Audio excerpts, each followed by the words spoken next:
a yard can look planted without ever feeling truly alive.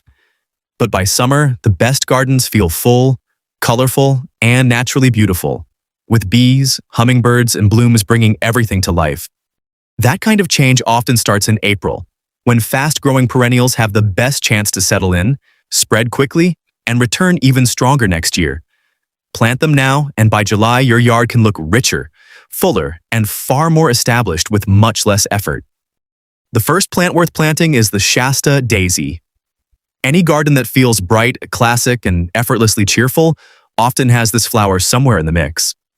Its clean white petals and sunny yellow center give it a timeless look that never feels outdated. It catches the eye instantly, but what makes it especially valuable is not just the display. It is the way it grows. Shasta daisies expand over time in two reliable ways. They form larger clumps as the root system gets stronger year after year, which means more stems and more flowers with each passing season. They also drop seed gently, allowing fresh plants to appear nearby. That is why a single plant can eventually turn into a wide drift of white and yellow that looks deliberate, full, and beautifully established. They start blooming in early summer and often continue well into October, which means one planting can keep the garden bright for months. Give them full sun and soil that drains well, and they do the rest with very little complaint. Once established, they handle dry conditions better than many people expect.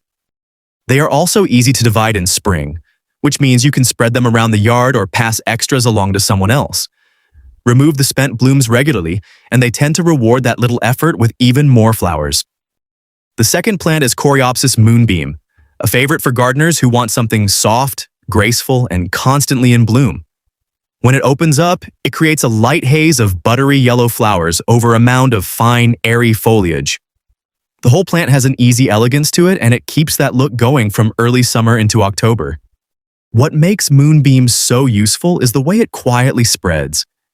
It grows through underground rhizomes that push outward and create new growth points from below the surface.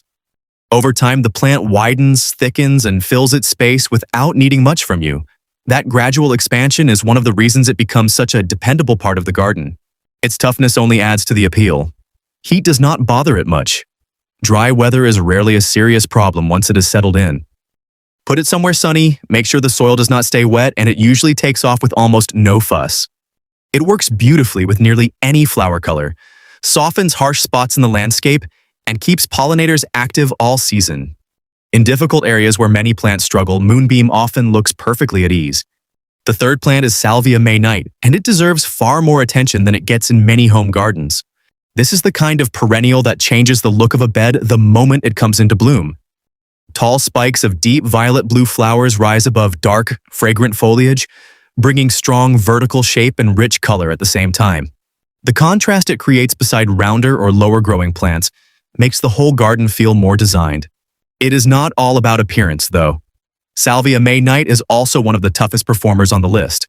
Once it is established, it deals with dry periods well, handles heat with no drama, and is often left alone by deer because of its scented leaves. Bees and butterflies flock to it, which makes the garden feel busier, healthier, and more active from the moment it starts flowering. It usually begins in late spring and carries that show into summer. After the first flush, cutting it back often encourages another round of bloom. Plant it in full sun, give it well-drained soil, and leave enough room around it for good airflow. Season after season, it proves why so many gardeners keep coming back to it.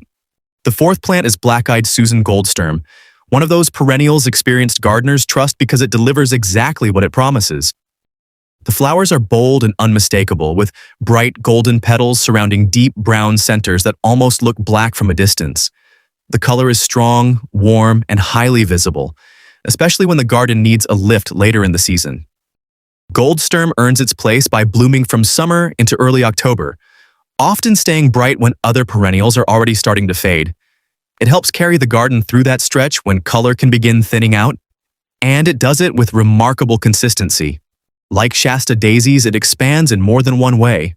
The clumps grow larger over time as the root mass develops, and it also self-seeds, producing new plants the following season. Leave some seed heads standing through winter, and you may find seedlings appearing in spring. Birds enjoy those seeds too, so the plant adds movement and life beyond the blooming season. Place it in full sun and do not overthink the soil. Once established, it handles dry weather and rougher conditions surprisingly well. It fits naturally into borders, cottage gardens, and looser meadow-style plantings. Because it grows vigorously and divides easily, a small start can eventually turn into a broad sweep of color without demanding much more money or effort. The fifth plant is Yarrow, and few perennials ask less while giving back so much. This is the kind of plant that gets on with the job without needing constant attention. It does not insist on rich soil. It does not expect regular watering once it has established itself. Sun is the main thing it wants, and in return it offers broad clusters of flowers in shades like yellow, white, pink, or red, depending on the variety. Even before the blooms arrive, the foliage earns its place. The leaves are soft, feathery, and slightly silvery, adding texture that looks attractive even when the plant is not flowering. Once it does bloom, it becomes a magnet for bees and butterflies and keeps that role through much of the growing season. Yarrow spreads quickly, which is one of its biggest strengths if you want to fill space without spending heavily. It moves outward through underground rhizomes, and it also self-seeds often, sending new plants into the surrounding area. That combination makes it one of the fastest and most efficient choices for covering a large section of the yard with very little effort.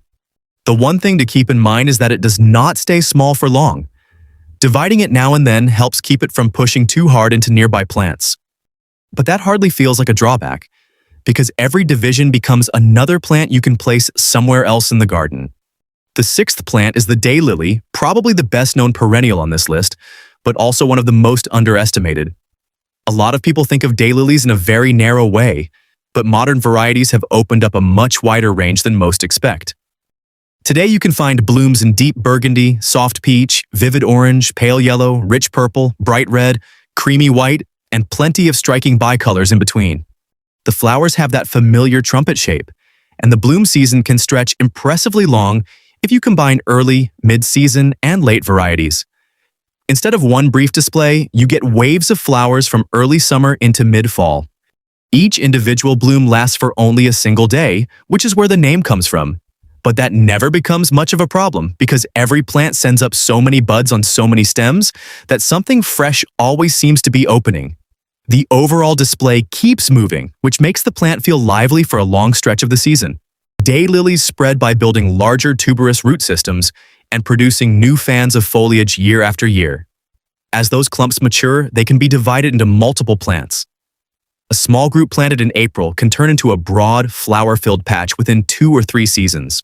Give them full sun to light shade, reasonably good soil, and enough water while they are first settling in. After that, they usually need very little attention. Once established, they are hardy, drought-tolerant, and resistant to many common pest problems, and the range of colors available makes them easy to work into almost any garden where the planting is starting to fill and build. Seventh on the list is Catmint Walker's Low, and despite its place in the ranking, this plant earns its spot with ease. It is one of the most adaptable and rewarding perennials you can add to a garden. The soft, silvery green foliage has a pleasant fragrance and a textured feel, and once it starts blooming, it covers itself in masses of lavender blue flowers. It usually begins in late spring and keeps going into summer, and if you trim it back after that first heavy flush, it often returns with another round of color in late summer and early fall. Its naturally mounded, slightly spreading habit makes it especially useful along walkways and borders, where it softens hard edges and blends beautifully with ornamental grasses and other flowering plants. It is also an excellent choice for dry conditions, which makes it especially valuable in water-wise gardens. Deer usually leave it alone because of the scented foliage, while bees and other pollinators are drawn to it in large numbers. Over time, it gradually expands its clump and fills its space without becoming aggressive or invasive. For such a low-maintenance perennial, it gives back an impressive amount of color, texture, and reliability. At number 8 is Garden Phlox, a perennial that brings one of the richest fragrances in the garden. Its large, rounded flower clusters come in shades of pink, purple, red, and white, and the scent can be noticeable even before the plant comes into view. Each cluster is packed with small florets, and together they create a bold display that can reach up to 6 inches across. Since it flowers from mid to late summer, it becomes especially valuable at the point in the season when many gardens need something bold and eye-catching. As it grows, it slowly widens from the crown and begins taking up more room in the bed or border. Given enough moisture and decent airflow, it can become quite substantial over a few seasons. One thing to watch with garden phlox is powdery mildew, especially in hot and humid weather. The good news is that it is usually manageable. Give it proper air circulation, choose varieties with mildew resistance and water near the base instead of overhead. Handled that way, it can reward you with years of strong, fragrant bloom.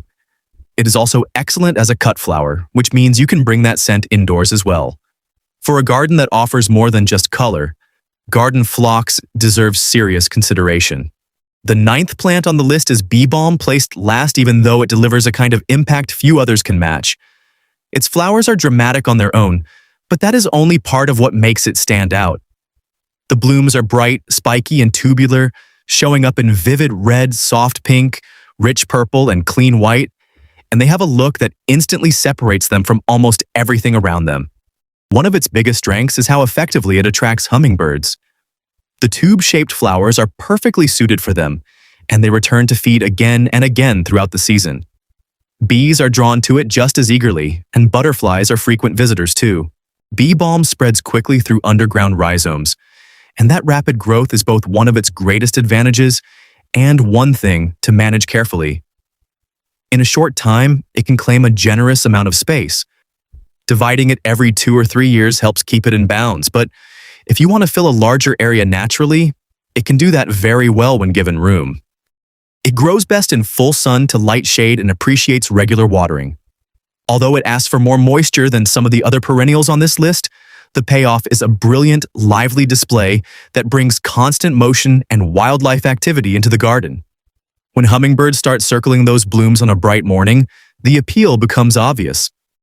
Planting these 9 fast-spreading perennials in April can give your garden a fuller, more colorful, and more lively look for years to come. The real secret is timing, because spring gives them the chance to build strong roots before summer stress arrives. Once established, they ask for very little and give back a lot. Thank you so much for spending your time here with me today. If you enjoyed this video, please give it a thumbs up and subscribe for more simple, practical gardening ideas each week.